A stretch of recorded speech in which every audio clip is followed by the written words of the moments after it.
All right, corrective exercise. I feel like I'm noticing more and more, and maybe it's just the client base that we've got coming here right now, that people are coming in broken or they think they're broken.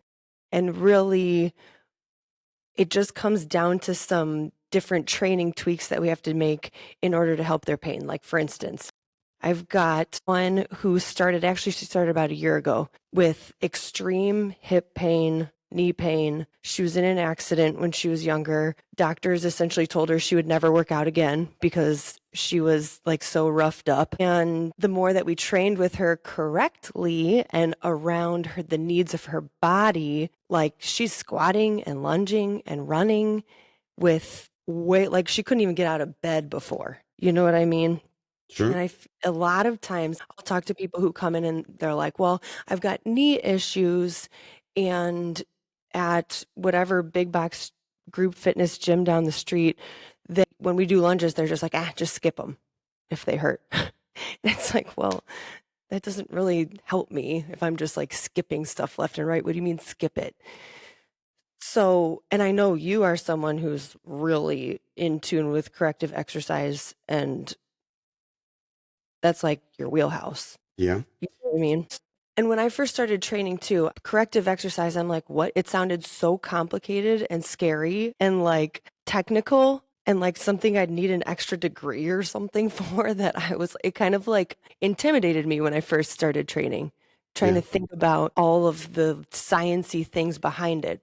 Well, it should. It's important, you know? It is important, And but in the beginning, you were saying, oh, if you can train correctly, then it's beneficial, this, that, and the other, right? But that, I don't know that using the term correct, using the word correct and all of its variables that way to me isn't exactly as accurate, because to, to train somebody correctly and then to train somebody with corrective exercise are two completely different things. So when we say, you know, corrective exercise, it is to their exercises, sequences, movements that help to get head, shoulders, knees, and toes all function the way that they're supposed to be functioning.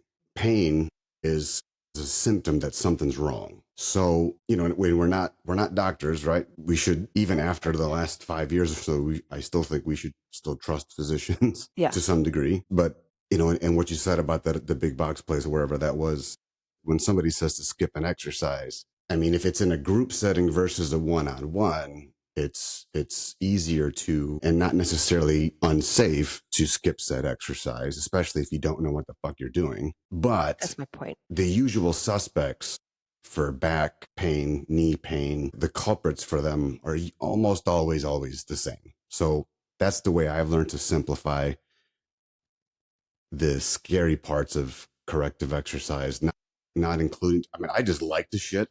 Like the nerdy part of me likes that, you know, maybe it's me wanting to be validated when I was younger, or, you know, I mean, no, honestly, like you and I, like formal education wise, I sucked ass at school. Okay. I busted my ass for C's. Okay. Maybe from what I gathered from what you were telling me, you were like my wife, you guys are both very good at school. You're able to learn the shit. Maybe you get better teachers, or you just white people who are just good at shit. Like I'm only half white, so I was only half as good. But the other half really kicked ass in art and math class. I'm sorry, art and gym class.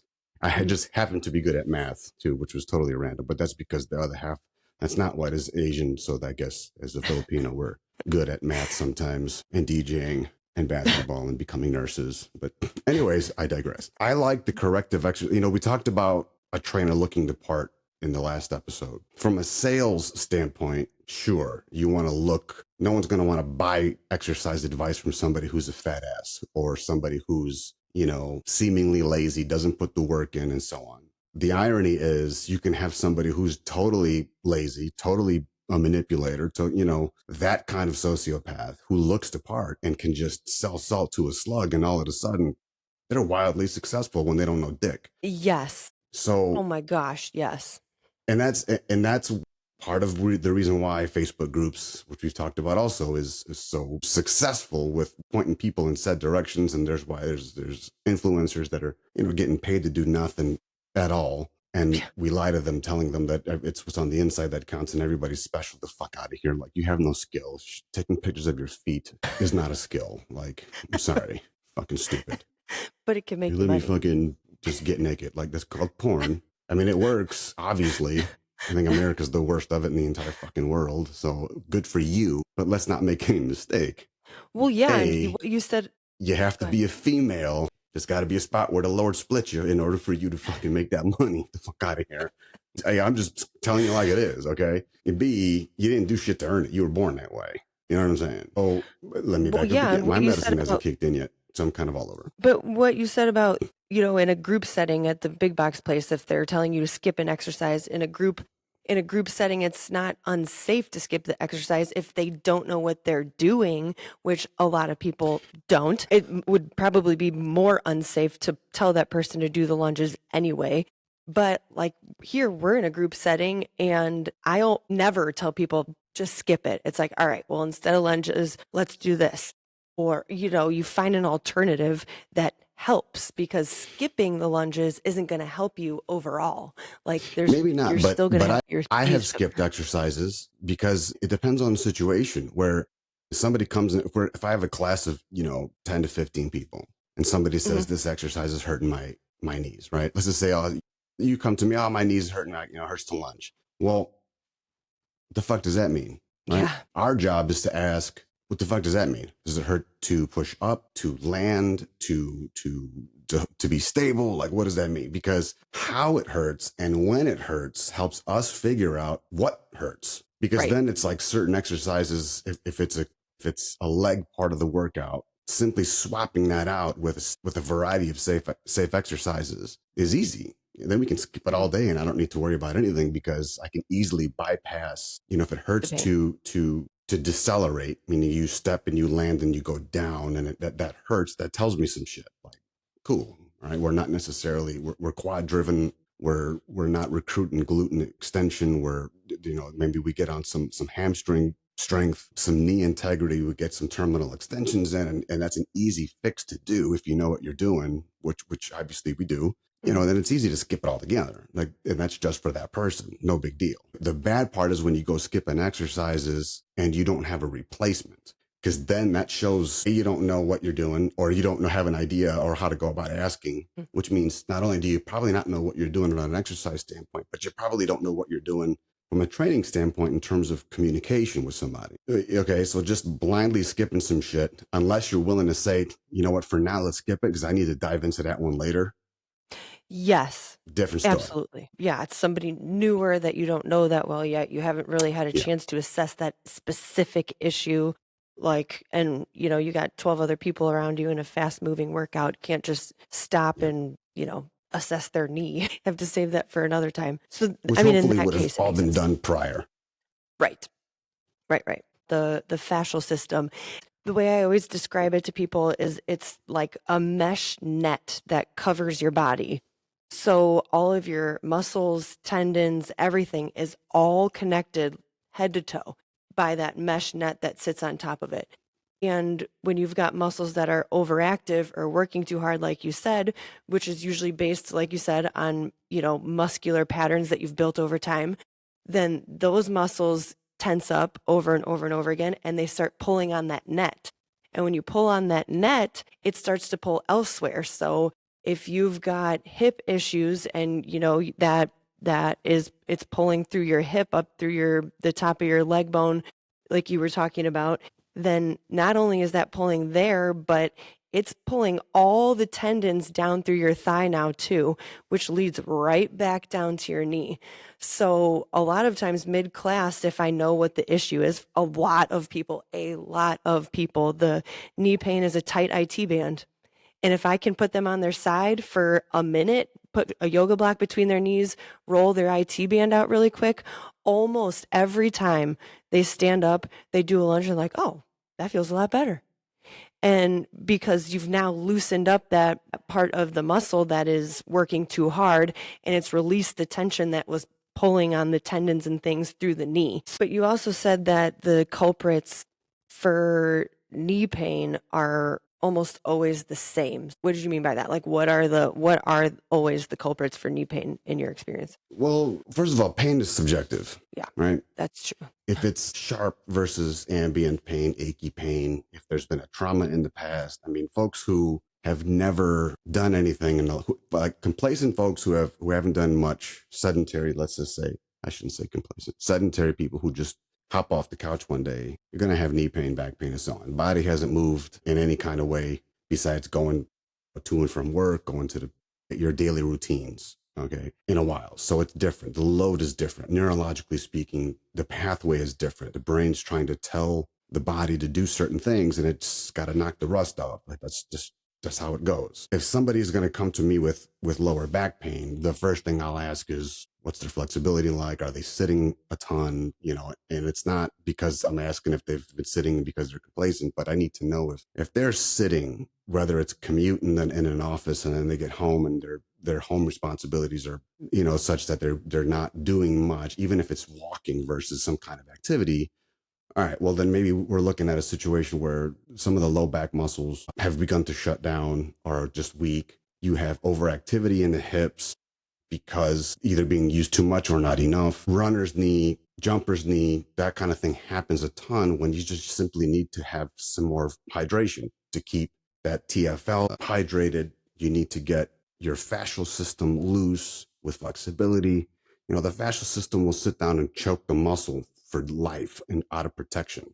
That's why it hurts so much to get rolled out. And the shit's just sensitive as hell. Okay. When those guys knot up, imagine the fascial system like they're wrapping around a sausage or something. You ever remember those old school, like the Chicago bratwurst that have that like plastic, or that, not plastic, but like that meat wrapping, like a fucking Yep. condom, basically sucking on them. Like imagine that shit, but it's Velcro. When it gets dehydrated, it gets sucked into the muscle and it gets really, really hard to break free. You have adhesions that can be broken up with, clinical massage, Theragun sometimes, but they need to be kneaded out, right? Yeah. So being able to, when people show up with a patellar tendon strap, okay, that will basically, when they show up and say, oh, I've got this knee pain and that is what makes them feel better. That tells me all I need to know. Like, okay, cool. We're hurting, patellar tendonitis.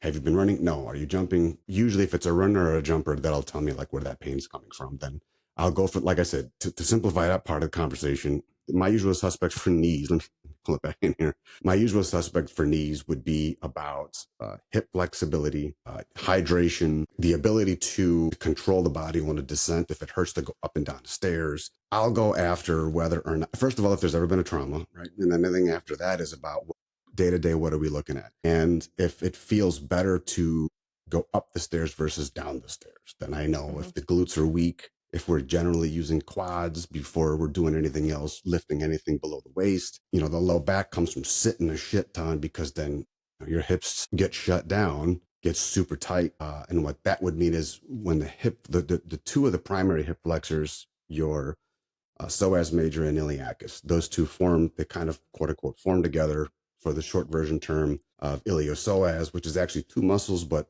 we pretend like it's one because it's just simpler to explain, but they wrap like really tight around the iliac crest, just above your leg bone, okay, just above the femur, and they attach into the low spine. So when they get shut down, they just kind of lock and they start pulling your hips into anterior rotation, anterior tilts. So you start walking around like you got sticking out that ass for tips, and you don't mean to, right? Which forces your low back muscles to think, oh, this is what I'm supposed to do. They start to tighten up and you get locked in that position. So now when you start doing shit, all of a sudden you're forcing your hips to go from a tilt to normal as you like crunch and you flex at the hip.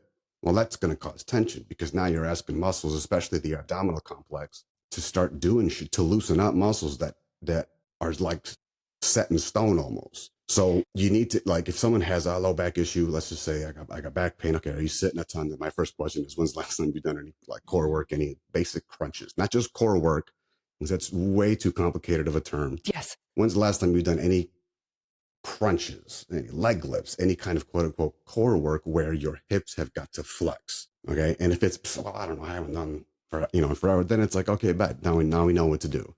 Because anything where you're standing too long is going to hurt you. Anything when you need to bend over and break that transverse plane is gonna hurt you. So I know to stay away from that until I can fix you appropriately, which would then mean we got to loosen up the glutes. We got to focus on getting some proper extension and a basic range of motion. And then the corrective exercises to do that, aside from palpation, clinical massage, and so on, maybe even some stim or acupuncture works wonderfully also, would be to specify exercises that strengthen the muscles and the recruiting process that has been weak or dormant. So flexion in the hips, core strength and stability through recruitment like planks, or even a farmer hold that forces you to keep your hips tilted. I hate to say go on a bozo to do it, but if you're able to, there's a spot there between advanced and rudimentary exercises where somebody can kind of find out where your body is at. So we would need to go after to correct the issue that's wrong, then whatever is wrong is causing you the pain. In order to correct it, we need to strengthen the things that are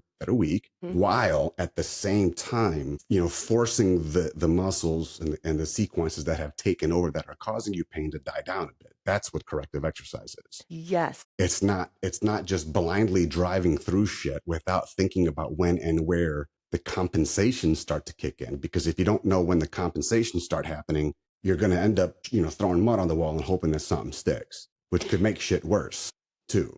Hip pain and low back pain is almost always goes back to a weak core, or that you've been training core incorrectly. You do your planks to strengthen all of that, but if you're doing a plank wrong, it's not going to help. So a lot of times the first thing I ask people to do is, okay, show me your plank. And almost always there's that dip in the low back that it's like, well, that's the beginning of the low back pain, because now you're putting pressure on your spine where there's not supposed to be pressure. If you can pull the hips under, tuck your pelvis down, and flatten your back, you'll feel your low abs activate, and then you're strengthening all of the things that, like you said, are weak, because when the low abs are weak, they're not doing anything. Your spine is taking everything that your abs are not. And so not just doing the exercises to strengthen them, but making sure that you're doing those exercises correctly. A dead bug, when you're laying on the ground, people are like, oh, I feel the dead bug all through my hips and my quads. You're doing it wrong. If you're feeling it through your hips and your quads, it's because your core is not activated the way that it's supposed to be. And now your hips and your quads are taking over the movement instead of the bracing of your core, which is what should be, with your back flat into the ground, spine pushed straight down into the floor.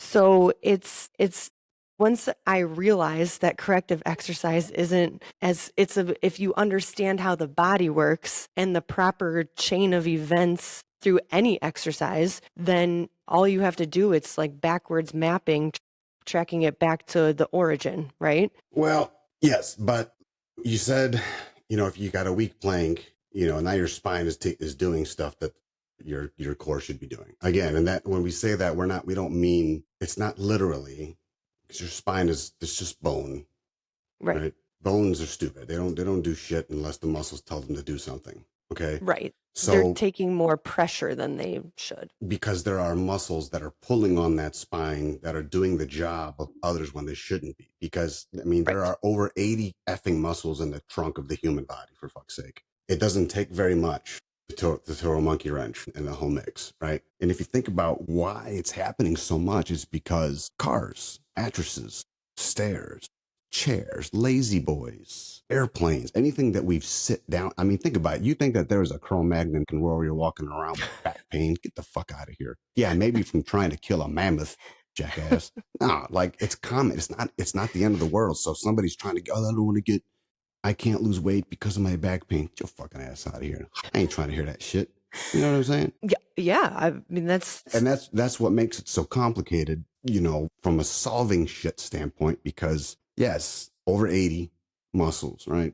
Could I name them all? Probably not. If I had to get tested on, I'm sure I could, but goddamn right now no, whatever. But there's a shit ton, put it that way. 80 to 100 something, I think. It's not about trying to pinpoint one out of the 80. It's about identifying the movements that cause pain and matching that movement pattern with your routine. That tells us if there's been a trauma that you may not even remember. Like all of a sudden it'd be like, oh fuck, I remember I went with my baby daddy's stepsister, brother-in-law's cousin from fucking Arkansas. And we tried this one random CrossFit class, and we tried this movement called Let's Kill Our Back Push-Up.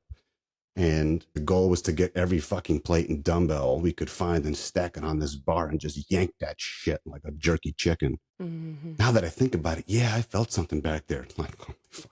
You don't say. When was the last time you worked out before then? Oh my goodness, I was probably in high school, and you're like 45 now. You know what? Here's your correction. Go get a fucking wheelchair. Go to aisle 5 where the common sense pills are at and take the entire bottle. Dumbass. Oh my gosh. You know what I'm saying? Like, I mean, I joke about it now because it's like, I mean, I've been there myself. I get it. I know what to look for. So it's easy when something don't feel right. Okay. And not knowing, and that's a problem with like stupid trainers where, you know, and it's my opinion that basically all trainers are fucking stupid.